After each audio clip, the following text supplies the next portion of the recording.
This is a publisher-focused panel, and I think it is going to be very interesting in that for some of the agency people that remain, hearing how some of the very best in the business think about how they operate their FM stations, both over the air and digitally, and maybe there's a point of intersection there where there could be an ad opportunity. So hopefully, in hearing their stories, some commerce could actually come of that. This is who's out here, so let's just dive in the interest of time. So, digital. I'd like each of you to comment a bit about how you view the digital opportunity, and do you see it strategically more as an opportunity to have more and deeper conversation with existing FM listeners, or do you view it a bit more as an opportunity to reach a new audience that you can't reach with towers? So, Luke. So I start. Please. Well, who's playing hurt, by the way? He's quite ill, so give him credit for being here. Well, I'm coming from Czech Republic, and we are operating two of the largest FM radio stations, Europe 2, Frequency 1. So we have pretty big reach of the audience. In terms of digital, we're looking in the radios more as a brand. That means digital brings extension of a different content. That means when you're listening to a radio, that means that you're pretty much like following audio content, following of the music offers that the station is giving to you, the same way you're following on Facebook or on Twitter. It's a different social media. So digital gives us wider extension and wider connection with the users. Besides that, we're running a smart radio service that is something between traditional radio and something between on-demand. We call it a U-radio, and we see there a growth, especially in mobile. That means that users download the app, they personalize the stream, and this way we attract newer, different audience. So you're attracting new listeners? So we are attracting new listeners, yes. Because in Germany, I think it's not often the case. Usually you're replacing existing listeners and not adding new one, except some music stations who can grow out of their license region, like Kiss FM Berlin is an urban station, or a dance station like Sunshine Live. But in most cases, it's more or less a replacement. So we are not really adding radio listeners. We might add some listeners outside of our license region, but in the end, it's a kind of an equal number of listeners. So you're adding, if I want to make sure that I'm understanding you correctly, you're adding some time spent listening through a different, kind of opening up a different day part than you get terrestrially, but you're also extending your reach a little bit? Well, it depends on the perspective. As radio in general, you're not adding listeners, but from the perspective of a specific station, of course, you're adding listeners because you broaden your coverage, basically. So for us, it's listening of the long tail. Because if you look at the genres that we have that are the top 10 listened in the service, it's the first one is pop, the second one is rock. It's obvious, but within the top 10, spoken word makes it being like number 8. So audio, we spoke a lot about music, but there is a lot about spoken word, listening, jokes, listening about the theater plays.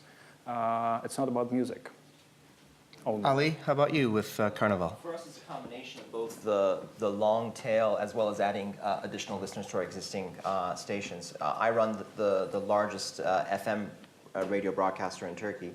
And when I joined there about 3 years ago, we were not existent on the digital space at all whatsoever.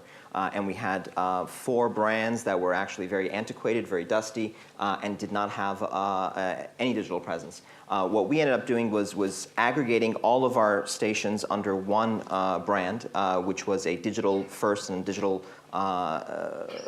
primarily digital brand called Carnival. That was helpful to us because when we went to the advertisers as Super FM or Metro FM, and we went to a digital advertiser and said, we'd like to get some of your ad dollars, they said, you're a radio station, go talk to my radio guys. But when we aggregated everything under the Carnival brand and launched a Carnival app and a Carnival service, which became a very popular app within the Turkish market, always in the top 5. They said, wow, I know that app, I have that app, you're a digital product, come and tell me more. And that we certainly got both the advertisers' attention, but also the listeners' attention. And those dusty old brands, we've seen our 2 FM radio stations have significantly increased their terrestrial ratings by virtue of being on a leading digital platform and being on all these different apps. So it's been very helpful. Would it be fair to say or speculate that there is terrestrial discovery because of the Carnival app? So in other words, the old model is people listen to your station, then they may listen to you online as well, whereas people kind of discovered Carnival and then they started listening. We've seen in the most recent ratings that since we've had that digital transformation, some of our radio stations have gone from as low as 13th in the ratings to as high as 4th or 5th in the ratings as a result, because we have not done much else to actually change the landscape other than have that digital presence. But at the same time, we've also launched a number of linear radio stations to try to get at the long tail and to bring in new listeners. We launched a station called Baby Joy, which is aimed at 0 to 2-year-olds. We certainly did not have them before. And it's a baby radio station aimed at parents and also at babies. We think that there is certainly an opportunity to try to cut things down and get additional listeners in addition to increasing your existing. Maybe some prenatal pre-roll. You know what? There is a whole bunch of rockabye baby tunes that are the lullabies of AC/DC songs, lullabies of Bob Marley, as well as Beatles, classic music, jazz, and music that parents can listen while they're nursing or. So we'll see the effect in 20 years from now. Exactly. You've got to start early. I feel like I have gone through the looking glass officially. I don't know if it's the cocktail hour or what. That's great. That's absolutely wonderful. Chris, now you deal with a whole range of different publishers across a number of countries. So why don't you talk a little bit about your experience? For sure. So I think we look at it from a bit of a broader, wider perspective. I think that we see that definitely digital and online is giving FM listeners, I guess, more of what they love. But at the same time, it's also reaching out to a new audience. But I think it needs to be in the context of both in and out of market. Right.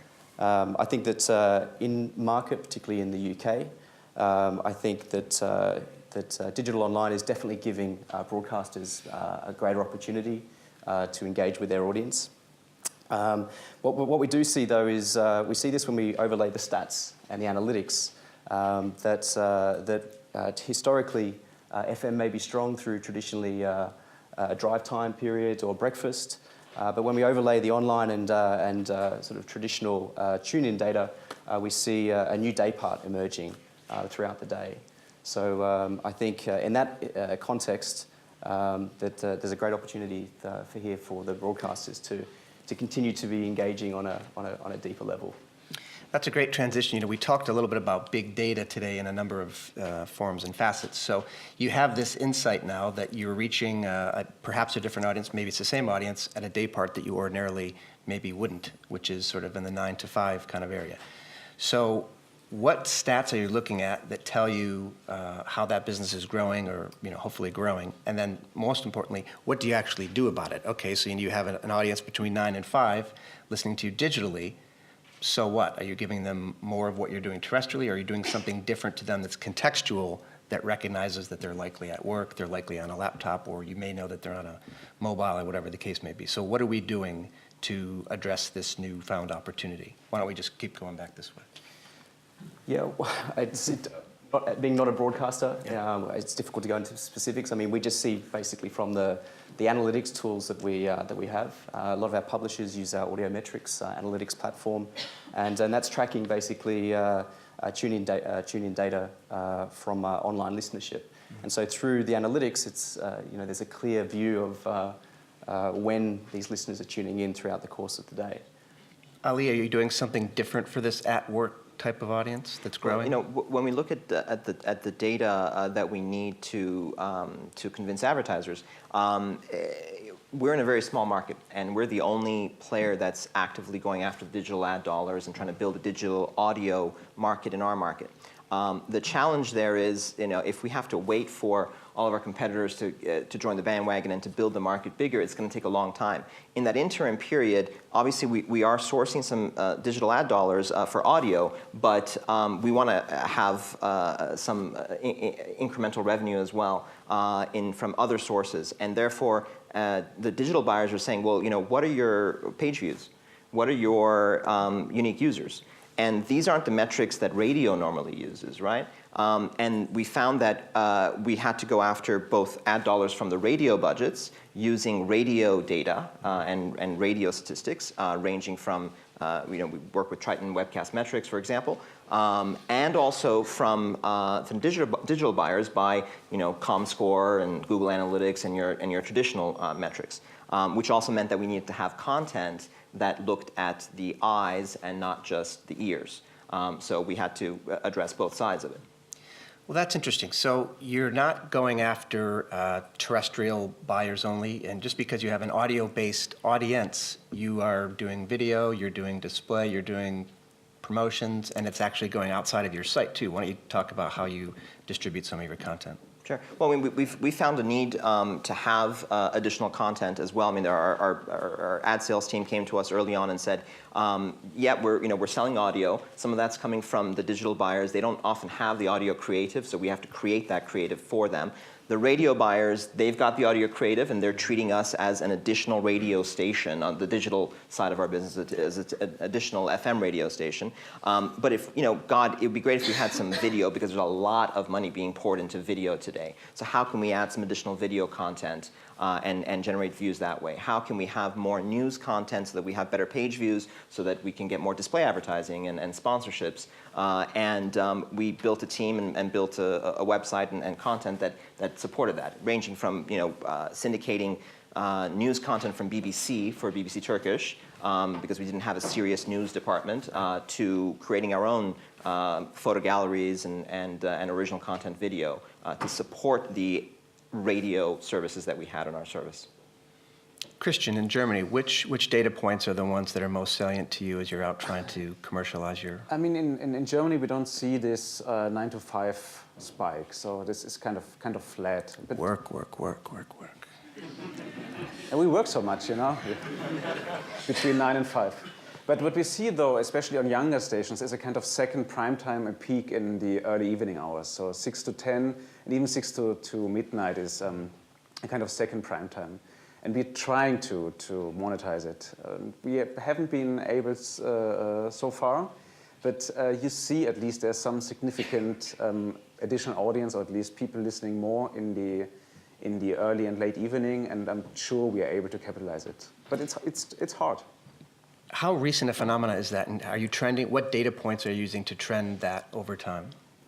I think it's not a new trend. It's been on for at least 1 or 2 years, with the growth of online listening in most markets.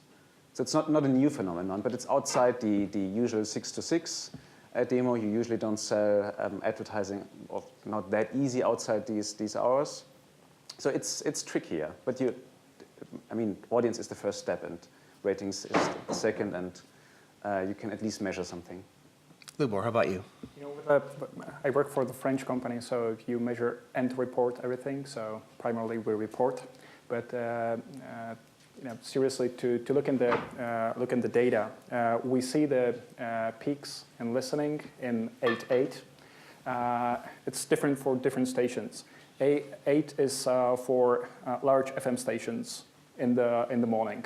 Then teenagers leave for school, or the rest is to work. For U-radio and the younger format radio, we see a second peak in the evening. That's when we look at the standard radio metrics. But we collect pretty much like all data. We use webcast metrics, we use Google Analytics, we use official rankings like from local AIB, and we're trying to combine this together to see the trends and to take the feedback. On the content that we're producing, that is attractive or it's not attractive. Because with the online listening, you can see where the users are starting to drop from the listening. That means that they're changing the channels. You can measure it really accurately and take it as a feedback to the program. You can see the connection between the playlists, because maybe here we are all music experts, but our audiences are not music experts. They're tuning into our stations to recommend them what's interesting in the music, and they're going on the sites for the playlist to see the song they liked, to play it in on the site or in radio or Spotify, YouTube, whatever service. Let's talk about mobile for a second. So we've heard a real range today. We've heard it's heralding a new kind of golden era and a revolution for audio and radio. And then someone said, it's shit, I think is what he said. Where on that continuum do you view mobile? How central is it? Is it just an extension of just a different way to consume audio, or is it fundamentally different? And if it's different, what do you do to capitalize on it? Well, mobile's definitely here. No one can argue with that. But I think it's a bit of an interesting one, because I think it really is, there's lots of different variables across different types of markets, different consumption habits, and also the different types of streaming services. So it's difficult to say mobile and give it a specific definition. I think it's broad across, depending on which type of service type you're looking at. I think for the on-demand guys, it's definitely, it's obvious that it's the lead consumption platform. You've only got to look at on-demand services, their current strategies, and their usage profiles to see that mobile is in the lead there. I think Blinkbox here in the UK, I think it's 90% of their users are basically using the app. But what does that matter in the sense of what are you doing different for a mobile audience than you would for somebody on a desktop? How is it contextually relevant that they're listening via mobile? Yeah. Or is it? Well, Is it just another way to enjoy, radio/audio? It depends on the environment, I think. I mean, you've got, where is mobile being used? Right. Okay, if we look at where people are basically consuming audio, in which environments, in those environments, is it a mobile-led environment? Is it a desktop-led environment? Right. I think you look at during the day, I think what you'll find is when you look at the data that still a lot of listening is still happening on the desktop. When we look at our aggregated audience stats across Europe for all of our publishers, mobile only comes in, it's just scraping 20%. So I mean, yes, it has a huge lead when it comes to on-demand, those types of services for traditional FM broadcasters. Mm-hmm. I think there's a fair way to go, but growth is definitely still happening. But again, there's a whole bunch of other things, as I said before, around sort of context, right, environment. There's a lot of variables that need to be taken into consideration. Ali, what's your thought on mobile? Mobile is very important in Turkey. Turkey is one of the most advanced countries with regards to cell phone penetration, mobile phone penetration. They did a technological leapfrog. Most people don't even have landlines. They move straight to one or multiple mobile phone lines. And currently there's about 29% smartphone penetration, which is several points higher than the worldwide average. So we have really tried to structure ourselves as a mobile-first company. Mobile is what we do. First and foremost, and everything else comes afterwards. And we do try to build some context into what we do around mobile. For example, in-car or in-dash integration has not really taken off yet in Turkey. There certainly isn't nearly enough vehicles on the road to warrant that kind of investment, but we have built a car mode for our mobile app, for example, which is sort of bigger buttons and safer driving, makes it easier to swipe stations and navigate while you're driving. And we have found that advertisers want to be a part of that. So when you move into mobile car mode, this safety is brought to you by Bridgestone. And we find that contextual element of that mobile experience is also something that's resonating with advertisers as well. So certainly, right now, 54% of our digital listening is on mobile, and the latest Nielsen ratings in Turkey actually show overall radio listening 30% is taking place on mobile devices, which is a very, very high number globally as well. It is. Christian. So mobile is very important and a challenge at the same time. I mean, of course, it has to be at the center of a radio station strategy because it's mobile and it's increasing. But at the same time, it's a completely different TSL. If you look at the time spent listening on a desktop or on a traditional radio, it's at least an hour. If you look at mobile TSL, it's maybe half an hour, maybe 15 minutes, maybe 10 minutes. So what we are thinking is what impact this has for programming, for instance. Should we change music rotations? Should we change repetition of commercials? Should we change, and so on? So this has to be an effect on programming and delivering of ads. That's for sure. By maybe adding additional services like an alarm clock or whatever. So I think on the long term it will be kind of separated programming on two different channels. Lubor, you have actually a very different kind of situation with your stations. Why don't you talk about your mobile position? Different, probably two highlights. The first one, with the teenage radio, what we see is that they're shifting to listening to mobile and desktop just because in the room they don't have the regular radio device. If you look in the teenage room, you have a laptop with Windows, then they have an iPad and Android phone. So where should they listen? So they listen on desktop or on mobile. That's number one thing. The second thing is that we ask in our Rager survey, it's not called Rager, but quite similar. If they're listening on mobile, they claim yes. But interesting thing is that 14% of total of listening, they're listening the FM tuner that is built in the mobile device. So the users, they pretty much don't care if it's a mobile device or mobile streaming. Only 2.5% is mobile streaming. So there's quite a difference in this. Sorry, 2.5% of your mobile audience is streaming as opposed to... No, it's of total alternative listening. So 91% of all audiences are listening, in car or in a standard radio.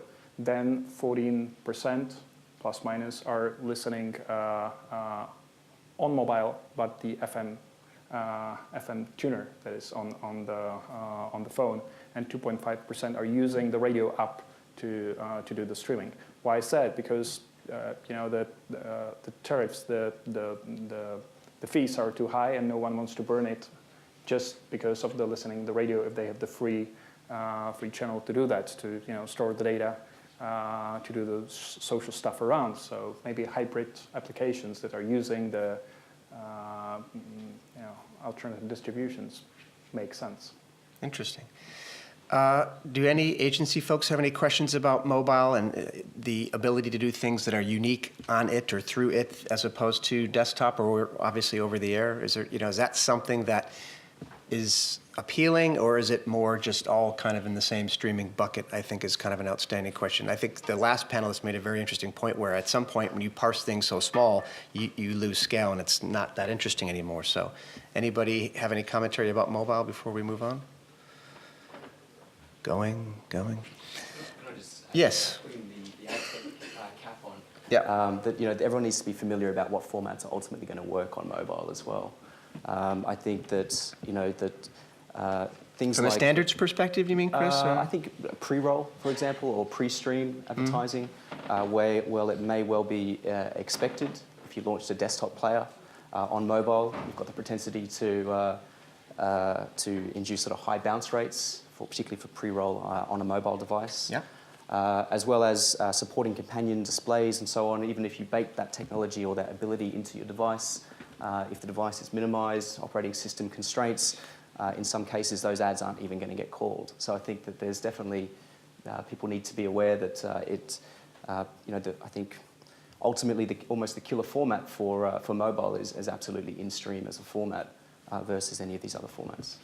So as interesting as video and display and some of these other things are, the unique selling proposition is very definitely, from your perspective, the audio. For mobile, absolutely. Yeah, for mobile. So I think in-stream, I'd like to call it almost the killer native format for mobile devices. Yeah, there's a lot of conversation about that in the U.S. about audio being the only thing that kind of lives above the fold in a mobile perspective, where it's every audio ad is heard almost by definition, provided that you're listening. But there's lots of display that would go completely useless. Ali? I think for us, one of the keys has always been to focus on the user experience that you have, and mobile. The user experience in mobile is very important.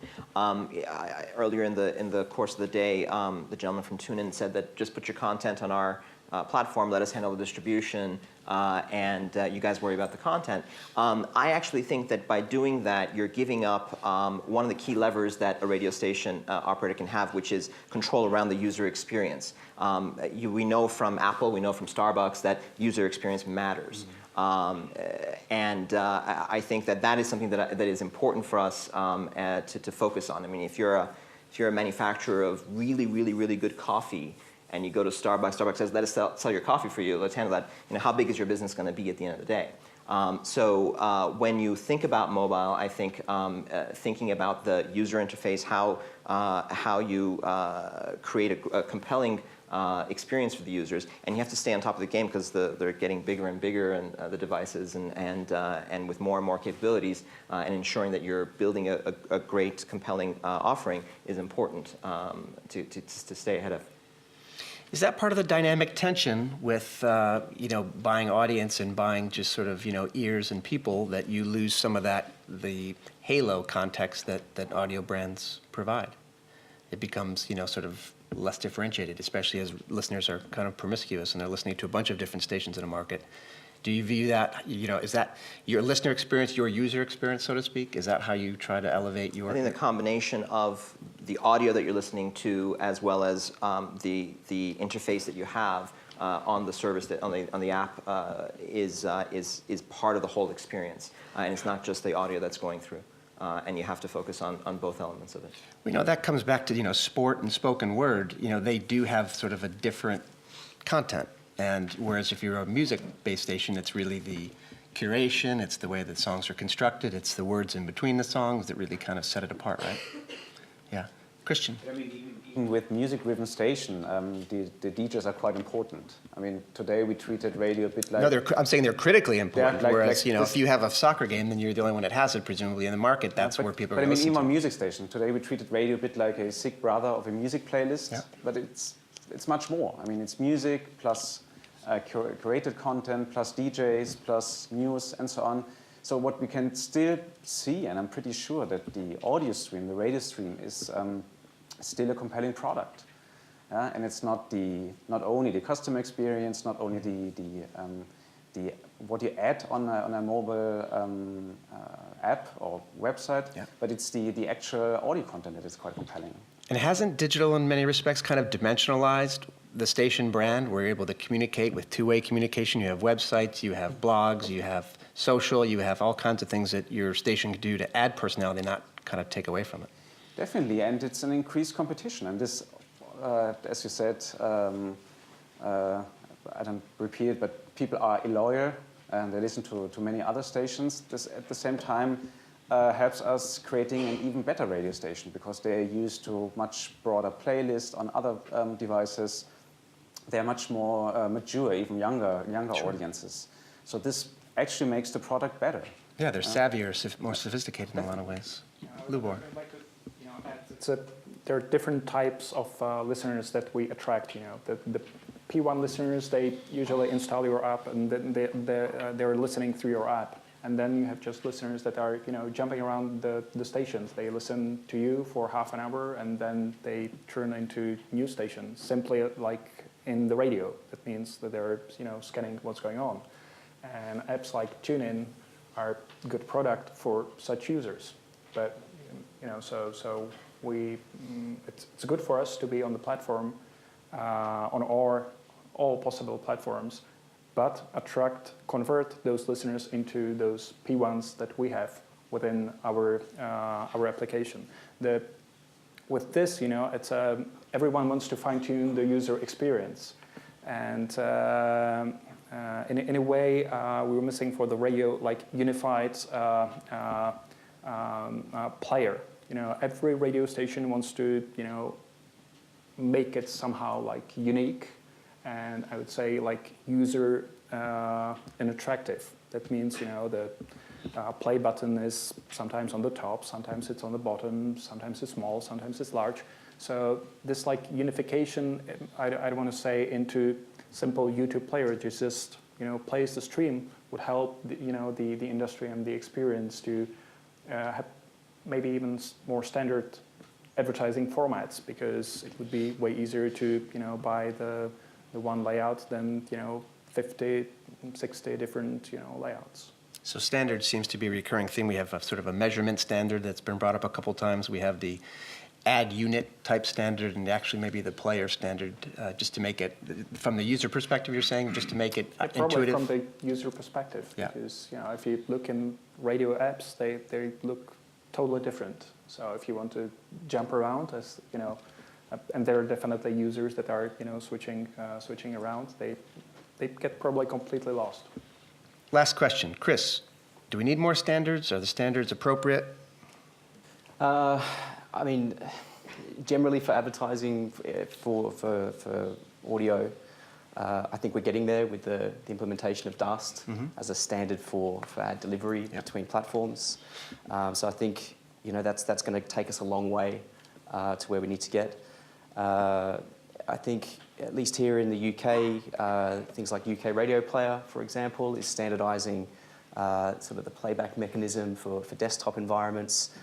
Really moving towards standardization around supporting companion display formats and so on and so forth. So there's a lot of good work that's being done there, and UK Radio Player is beginning to really set a benchmark and be licensed in other markets. So I think that's a good sign. Behind the scenes, from talking about user experience on mobile. From a more of a pure technology perspective, I think things around protocols, there's improvements. So the actual streaming protocols themselves, in the US, it's a protocol called HLS is quite prevalent, which was developed by Apple and provides a much optimized sort of streaming experience, reduces dropouts when sort of moving between different cell networks, and creates a better user experience for the consumer as well. So I think sort of standards around the actual ads and formats and that side of things, I think, is moving in the right direction. I think there's still work to be done, perhaps on the technology side, particularly around streaming, to make it a better experience. Ali, do we need more standards? Or the lack thereof a limiting factor for your business in Turkey? Maybe to repeat what I said earlier, I mean, I think you need standards along measurement. And to build a common currency in a single language that can be tradable. However, I still find that things such as the UK Radio Player and any standardization around the listening experience and the player itself is a limitation to an advantage that to a lever that a radio station can have to try to do better than their competitors. If you invest in good programmers and you invest in good UI designers and you treat them and pay them as much as you do your top presenters in your radio station, you can build a competitive advantage over your competitors, and why give that up? Sure. So that type of standardization is something that I wouldn't want to see in my market, but definitely along measurement is an area where standardization is important. Christian? I totally agree. I think the most important standard is the rating standard. And at least for Germany, this is quite a new standard. It was introduced earlier this year. But I think this is the foundation for everything. So standard is a very good thing in this case. Good. Yeah. Lubor? Well, of course, one size doesn't fit all, but you have to somehow have the similar environment that you move around. So Great. We are nearly back on schedule. So any questions for this group of august panelists before we move to our concluding remarks from, I think, Kurt? And by the way, thank you to Kurt and Jennifer and Brad and everybody for, I think this has been I think I've been to, I don't know, 10 or 12 reigns, and I think this has definitely been the most productive one. Great panelists, great conversation, so thank you for that. Any questions before we move along? I hear glass tickling ice, or maybe that's just me. Anyone? Thank you so much.